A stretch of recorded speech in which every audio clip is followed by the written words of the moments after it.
Hi everyone, Omri again. This is part 2 of using the O control together with a modular system. In the last video we had a look at adding probability and variation to sequences coming from the O control. In this video we'll have a look at switching sequences and also even using the O control as a voice by itself. Thank you again Perfect Circuit for having me. Let's start. So the first thing I want to show you is how we can use a sequential switch to add variation and movement. So what I have here, the voice that I have here is Cohen. You cannot see it, it's here from Instruo as a stereo voice going through the Ikari filter from Bastel and Casper. Right, and I have here one sequence, one row of the O control, again set to change or to control the pitch of Cohen. Of course, you can use this not only for pitch, also for modulation, but this is basically how this sequence will sound like. It's going also through the mimeophone for some delay and reverb. Right, so this is one sequence, and I have the second row set with another sequence. So if I switch this quickly, right, this sequence will sound like this.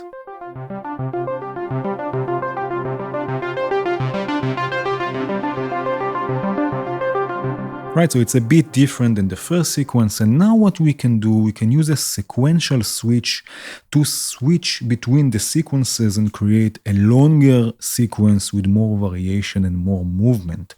Now in my case, I have the switch from Ritual Electronics. This is the 1U switch .3. I hope it's pronounced like this.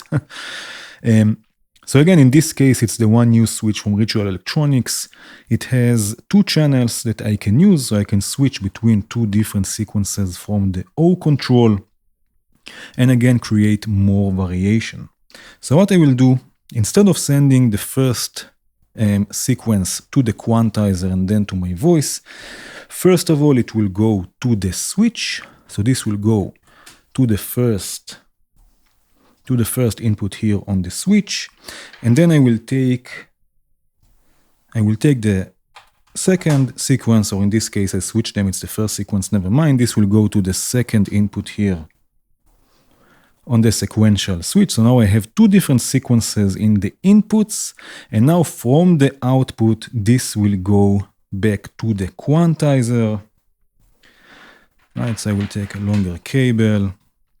So again, we have two sequences that will go now to the quantizer, and I can switch between them. So if I bring in this voice, right, this is one. And now I can switch between them.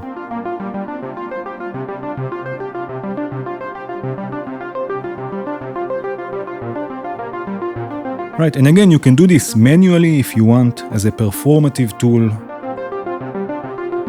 Switching between the sequences, you can again do this with probability, again with something like flip, like we saw before.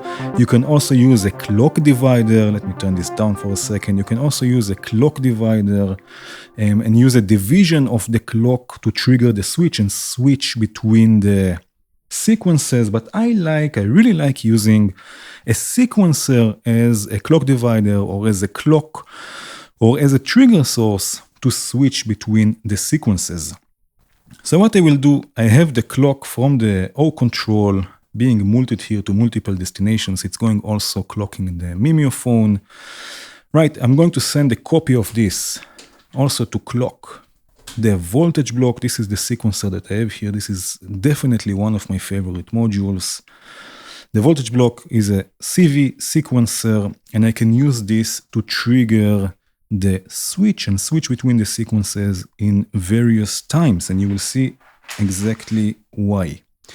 I'm going to send channel 1, the output of channel 1, to the input, to the trigger input of the switch. So this is now what will switch between the sequences. Right, for now it's running as a 16-step sequence. We have an 8-step sequence on the O control. So if I turn on, let me turn on the voice for a second. If I bring up step number 1, it means that every 16 steps, the switch will be triggered, and the switch and the sequences will be switched basically. which is more or less a sort of a divided by 2 clock.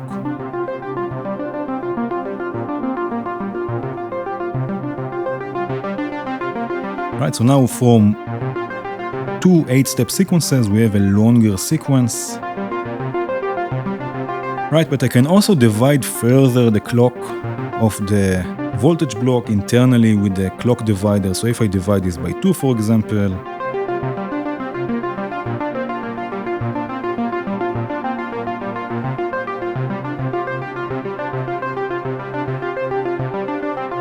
right, we get even more variation. And now I don't have to need to have just the first step on. I can have another step, for example, step number 5. So with 1 and 5, the switch will switch.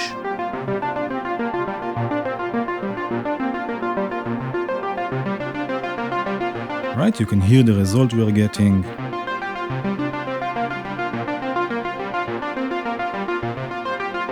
I can divide this even further by 3, for example.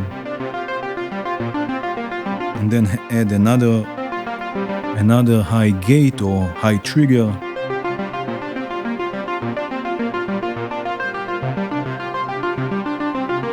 Right, and we get a longer sequence from an 8-step sequence. Right, and you can see this also how it switches here. Right, on point 3.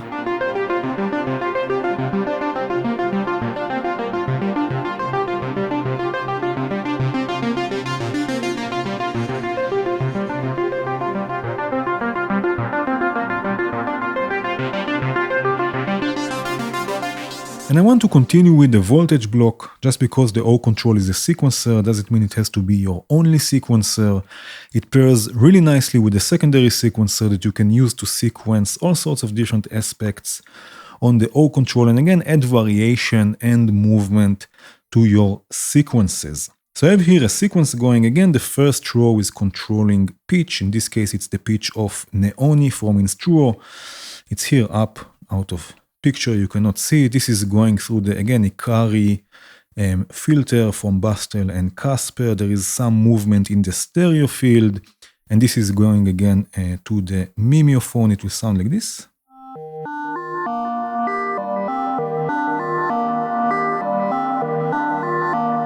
Right, so we have a repetitive 8-step sequence. And now what I will do, first of all, I will use the clock from the O control to clock the voltage block. In this case, I have it going through the mult here from IntelliGel, so I can have multiple copies. But now I have the voltage block, as you can see, going together with the O control. And now I can use, for example, the first channel of the voltage block to control, just like we did before, to control the reset or to trigger the reset of the O control, which means that sometimes according to the voltage block, sometimes the sequence will be shorter, it will reset to step 1 and it will be shorter. So what I will do, let's say in this case we have 16 steps, right? Let's say that we will have step 1, step 5, and another step here that will reset the sequence.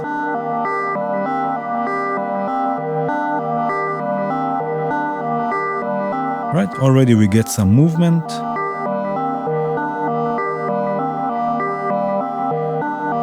Right, so we get a longer sequence from this 8-step sequence. I can take channel 2, for example, and say that it will control the direction of the O control. But for example, I can divide its clock by 2, let's say, right, change the length even to 7 steps.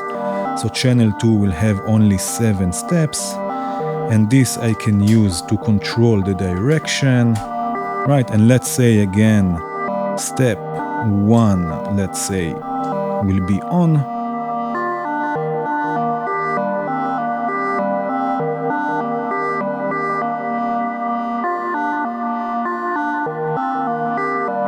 Right, so again we have some variation, and in this case, unlike what we did before with probability, in this case it will be much more repetitive, right, much more rhythmic, I guess, and not so random like before.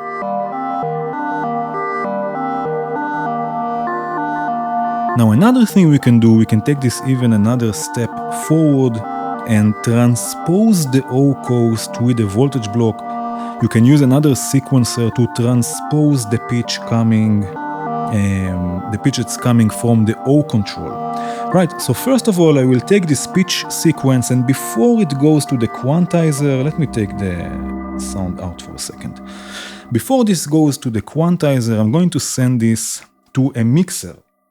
Now I'm using here the 1U quadrat mixer from IntelliGel. This can mix also CV. This is something you have to keep in mind.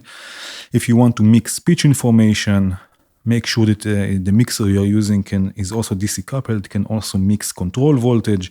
Right, so this will be channel 1 on the mixer, and then from the mixer, I'm going to send this back to the quantizer I'm using. Right, if I bring back the sound and I open the first channel, right, we get the same result. Right, but now I can use another channel of the voltage block. Let's say I will divide it by 4. Right, and let's say just for this example, we will have a length of 4 steps. Right, and I can use this sequence to add voltage to this pitch information again through the mixer, and by that transpose the sequence and get even more variation. Right, so I'm going to send this channel to the second channel here on the mixer, open the channel all the way up, because again, I don't want to lose any voltage. And then let's say step 1 will stay the same, step 2 will be transposed a bit, step 3 will stay the same, and step 4 will be again transposed.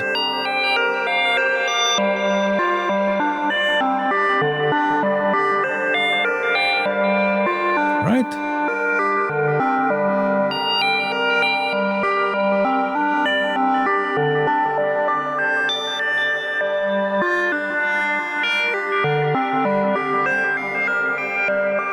So now we get much more variation just by combining the O control together with another sequencer. Again, this doesn't have to be the voltage block. You can even have 2 O controls and have them connect or speak with, or communicate even with one another. Just for fun, I have here a variation of this sequence recorded onto the Morphogene, which is going through Ghost. Let's see how this sounds like together with this sequence. Change the pitch.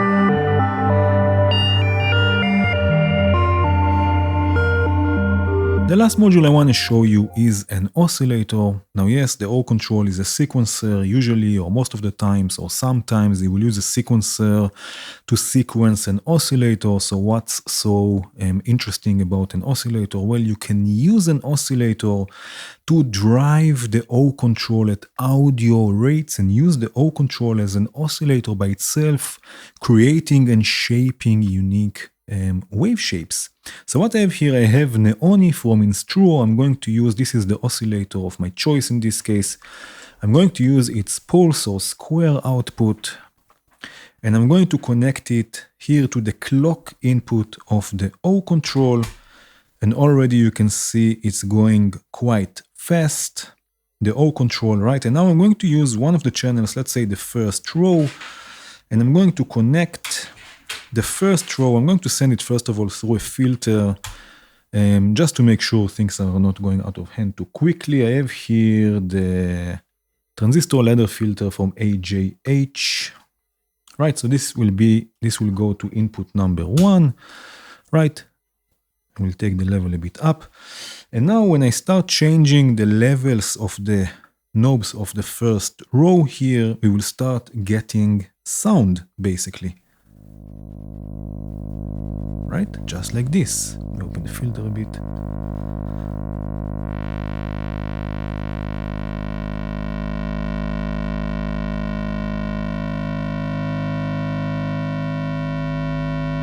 Right, and you can see also this shape, hopefully here on the scope. Right? You can see basically it's a sort of a square. Maybe I can change the size here a bit. Right? Sort of an interesting wave shape. Right, and this is coming now from the O control. This is now the O control as an oscillator. And again, I can shape the sound just by changing the controls here, the knobs.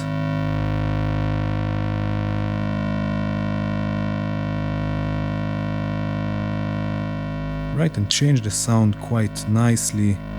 I can mix even the second row, right? So I'll take the second row and connect it again to another input on the filter. Let's bring in the level a bit.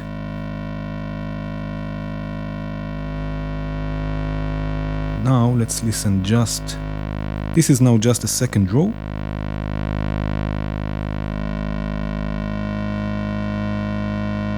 Right, you can see on the scope its shape. Right, quite interesting. And again, if I mix it now with the first row, right, we get quite a unique wave shape. So I'm using here the O control as a voice, as a sound source, as an oscillator. Right now I can also mix in Neoni, so I can take another wave from Neoni. Right, let's say I will need a longer cable. Let's say I will take the wavefold output, right, and connect this to input 3 on the filter.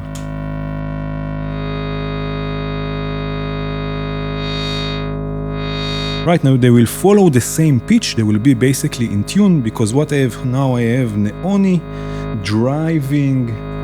Right, I have Neoni driving the O control, so the frequency, the pitch of Neoni will control the frequency and the pitch of the O control.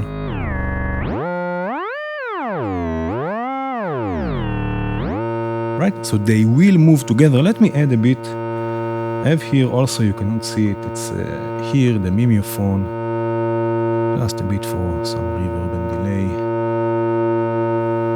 Right, and again I can change the timbre and create nice drones.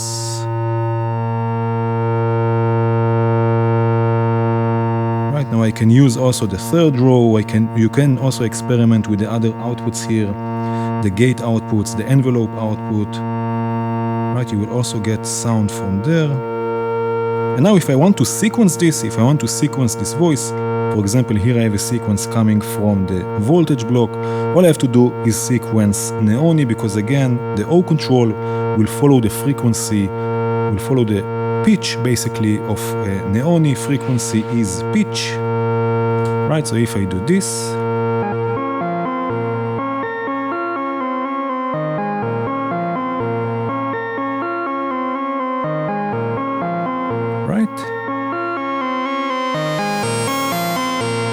I get an interesting sound, and again I can change it.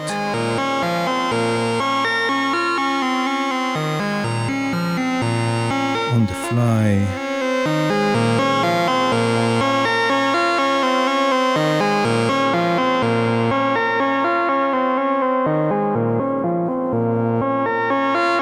Okay, and that was it. As you can see, there is a lot to explore with the O control, especially in a modular environment, in a modular context.